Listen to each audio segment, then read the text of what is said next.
Andre, I'm just wondering, what was Coach Underwood's message to you guys after that tonight? Yeah, we knew it was going to be a hard game. One day in between two well-coached teams, two tricky teams to play against, and we knew we just had to pull this one out to get ready for the next big one. For both of you, Andre, if you could start, what does Mihailo add to you guys when he's out on the floor, and how do you work him kind of back into what you've had going? Speed, craftiness, IQ in the pick and roll. It allows us to switch up the way we play offensively when he comes into the game. He's so versatile when the ball is in his hands, and he sees everybody, so that helps us a lot. He already said everything. Dre, just wanted to get your thoughts on just how you think you guys did with handling like another one-day prep. Yeah, like I said, we knew it was going to be a hard game. They're very well coached. They got a good big. They got players that hustle and make energy plays. I know number 10, he was at Bakersfield last year. We knew he was going to come in and shoot the ball. So we just had to be mentally prepared. Disappointed in some scouting report mistakes that we made. But I feel like we pulled it out, and we just got to put it behind us now. Obviously, another opportunity Friday against a really good team. What do you guys want to correct, or what do you want to work on going into that game on Friday? We got to come out extremely energetic.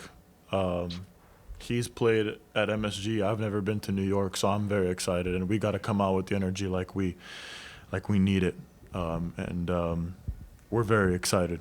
From a team perspective, who wouldn't want to play against UConn in arguably the best arena in America? So, yeah.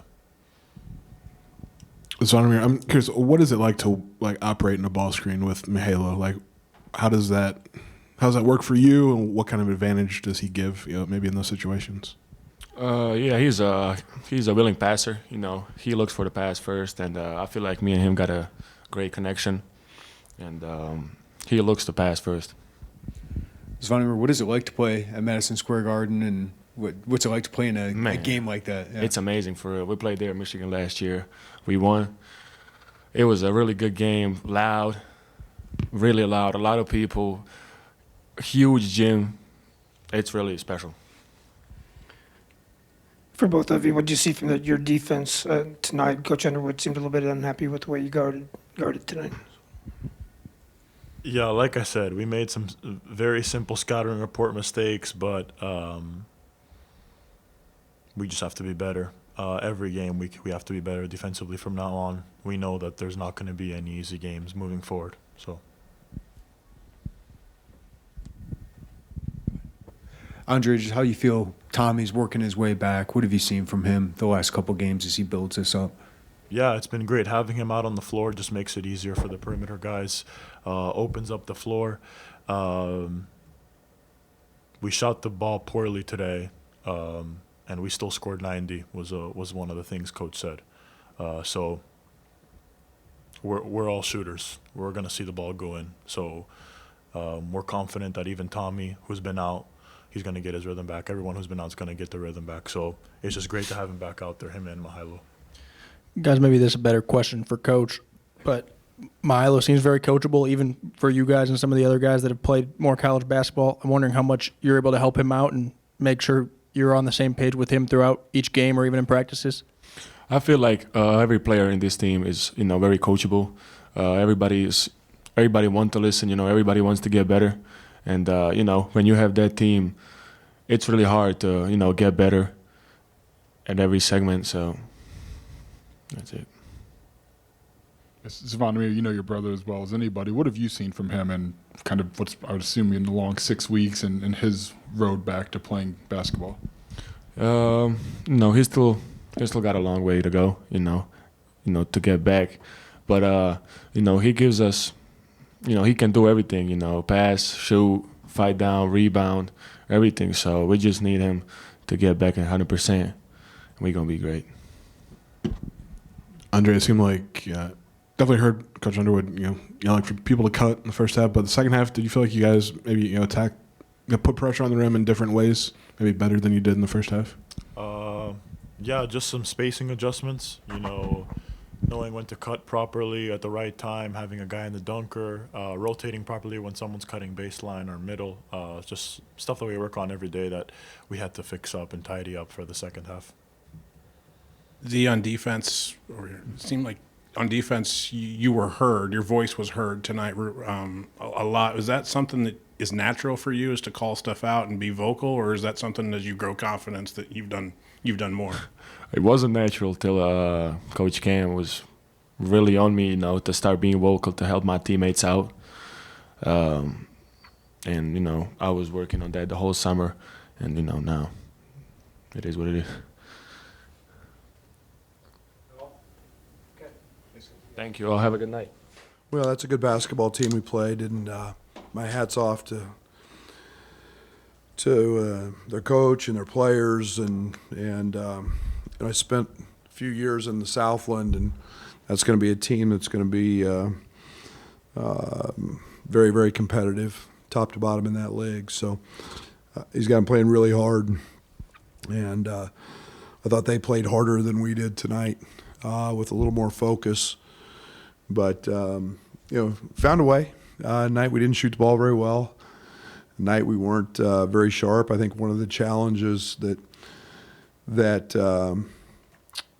you kind of look at the trap game. I thought we bounced back from the Alabama game, and I think Long Island's better than we allowed them to look.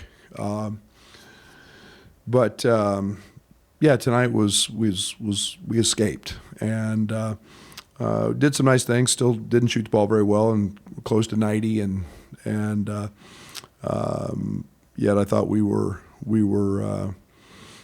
just okay. Defensively, some of these smaller teams give us some challenges in guarding the bounce. I thought Mihailo and Z came in and gave us a great lift. Mihailo we went back to some ball screen stuff with them, and we got a couple pops and a couple dunks, and he actually made some great passes that weren't assisted because we didn't make the shots. But I thought we were a little bit tired. I'm tired, but that's the way postseason basketball is, and you play tired, and we've got to continue to grow from that. The thing I'm most disappointed in are scouting report mistakes, and I thought the kid for Kai Dixon for them was outstanding. A kid averaging 7, gets 21, and most of them just because he played really hard. So hats off to them, and now it's on to another one on Friday. Brad, I think Mihailo was the 10th guy to come off the bench, and then you played him a lot. Just where are you at with him, and how is he a part of the rotation, and how do you see that kind of moving forward? I don't know. If you want to be honest, if you want me to be honest, I mean, we're still working through that. He was the first one off the bench the other night. I think we have depth. I think we have, some quality. I thought this was a game that he impacted at a really high level with his ability to get in the paint. I don't think we got enough stops to truthfully get out and run and let him be at his best. But yeah, I'm still searching, to be very honest with him. Still don't have a very good feel for our rotation yet, what that looks like. We're literally, 10, 12 days into this, and with everybody. So it's nice to have him because he played good tonight. When Keaton was off a little bit, and Bam, we didn't have to play him as many minutes, but Bam impacted the game at a very high level defensively. So it was nice to have him. Coach, last year at times it felt like if Ben had a bad shooting night, Ben just kind of had a rough night. Now it seems like he's impacting the game more. I'm wondering how far you've seen him come defensively and rebounding. Well, you saw that tonight. I mean, Ben's becoming an elite perimeter defender. I mean, he's a guy that cares. He's a guy that's got length. He's got bounce. He's got great timing. He made a couple of tremendous blocks. on the drive, and he's rebounding it at a really high level. On a night when it wasn't Merck's best night, he was outstanding on that end. Coach, you've talked about the ability to go small when you need to. Is that starting to come to, when you get healthy, is that starting to come to fruition a little bit? You threw out a couple of small lineups. A lot of it will be based on them, the opponent. Well, I think one of the things we see sometimes in non-conference games is we don't see the size that we see in the Big Ten, or in high major games. And I think as needed, we can go to that. But I also know that we've been, I go back to our Florida scrimmage. I go back to, some of those when teams are really big. It's nice to have that size. I know you're still working on your rotation, but with Mihailo's skill set, what is the process of working someone who's so good with the ball in his hands back into things naturally? It's two ends to that as well. I mean, I think he's still, we jumped in zone tonight. I know most of you probably had a heart attack, but it's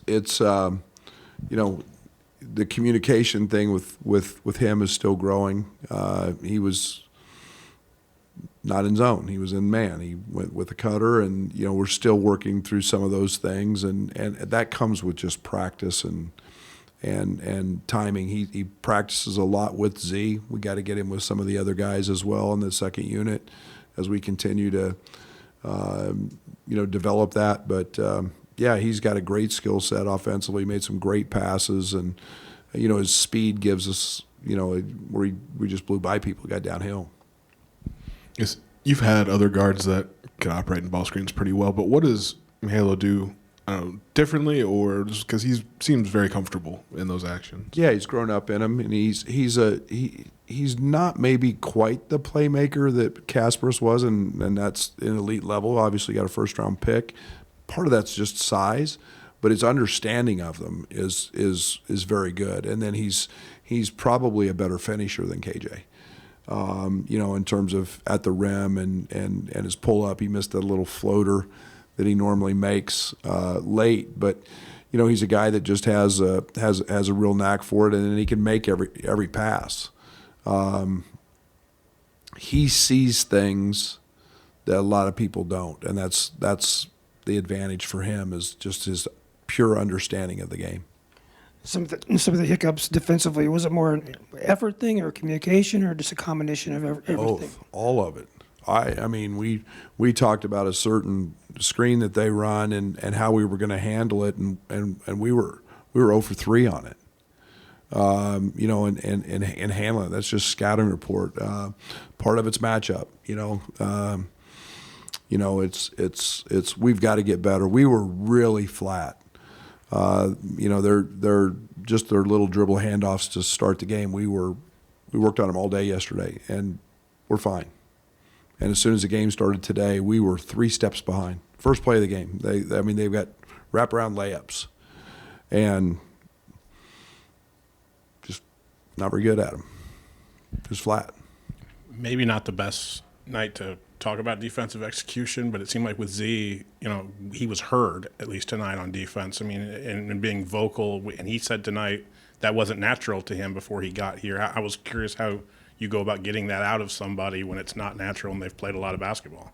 Yeah, I mean, I don't know how he's ever played. I don't know. Maybe there's other coaches that do things differently than we do, but you have to talk. It's not a game of mind reading, and you have to communicate. And when you're a guard, you've got to become a great listener, and then you've got to be able to process and adjust, or otherwise you're going to get screened, and that's at every level.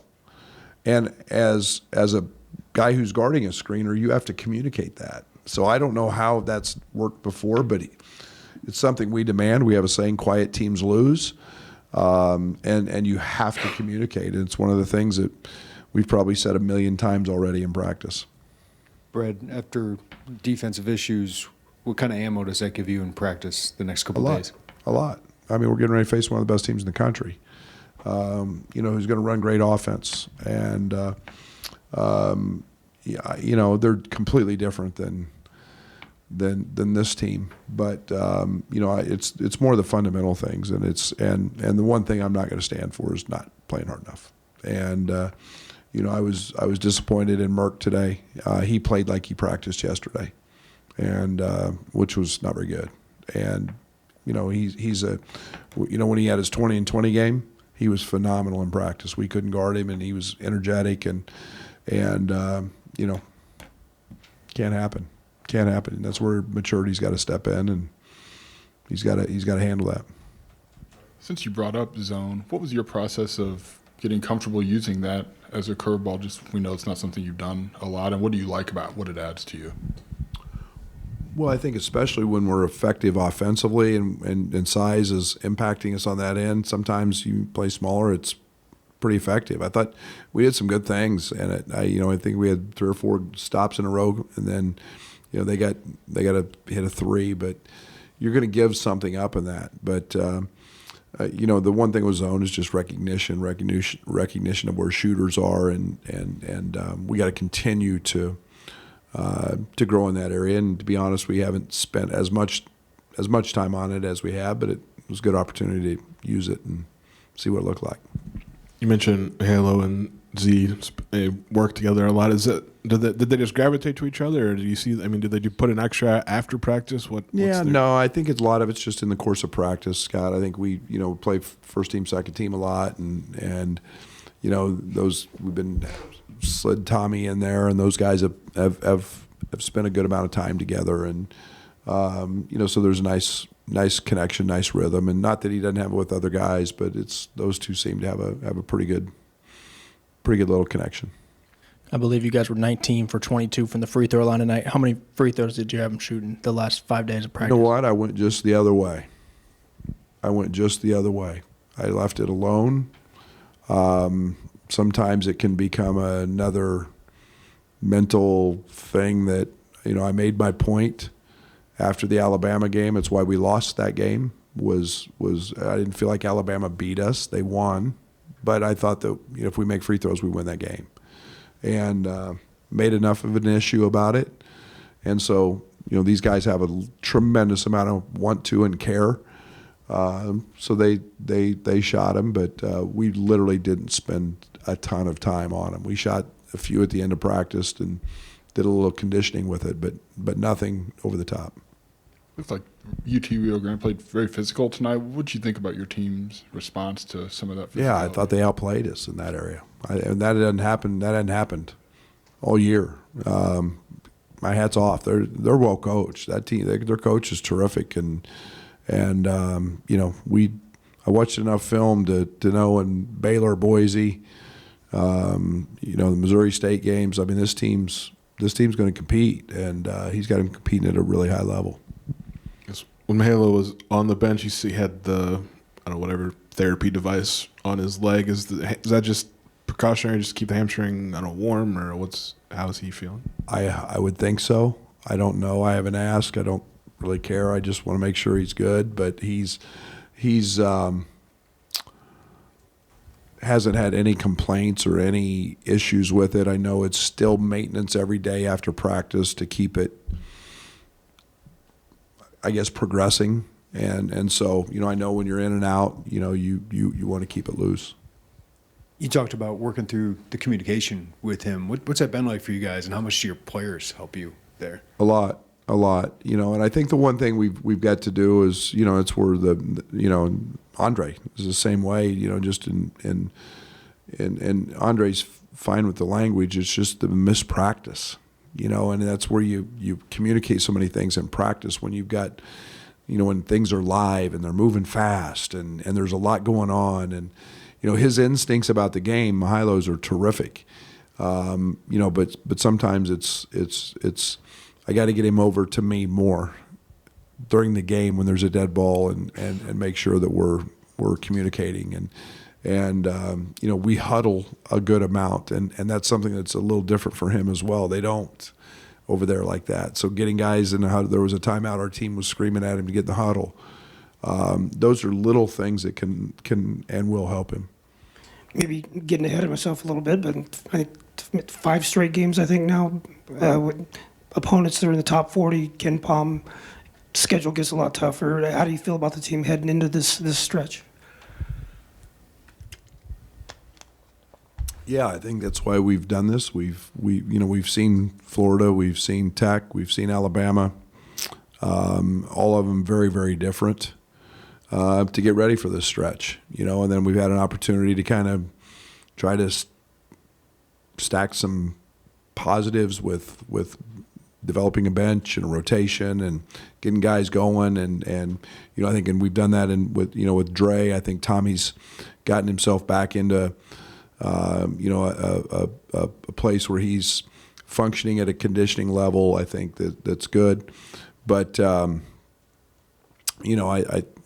going to find out. I think it's quality opponents, and I think we've shown that even though we came out on the wrong side of the Bama one, they're very, very good, and obviously beat a good Tech team and who was playing great at the time. So I just think we're ready to find out. We're ready to see.